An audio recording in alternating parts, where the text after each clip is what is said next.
বন্ধুরা, চলে এসেছি চিকেনের একটা রেসিপি নিয়ে। রসুন, পেঁয়াজ, শুকনো লঙ্কা দুটো, আর এদিকে মাংসটা আর আলুটা ভালো করে ধুয়ে নিয়েছি, সাথে দুটো লেগ পিস আমার দুই বাবার, আর এদিকে তেজপাতা, পেঁয়াজ কুচি।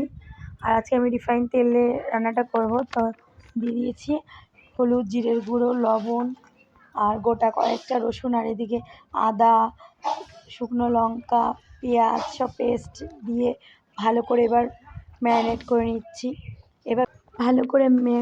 নিচ্ছি। এরপরে এটা আমি 8 ঘন্টা রেখে তারপরে এইদিকে কড়াইতে আজকে সাদা তেল দিয়ে রান্নাটা করব।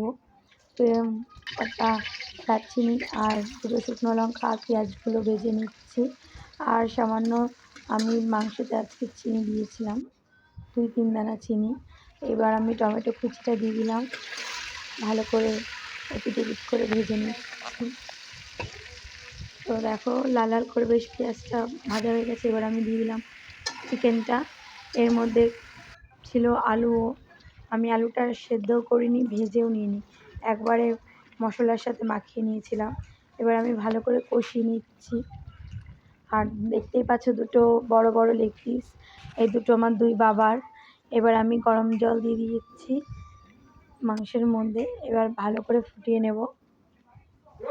আর যে এবার নামানোর আগে গরম মশলা দিয়ে সার্ভ করব। এটা হচ্ছে আমার বান্ধবীর কাছ থেকে গরম মশলাটা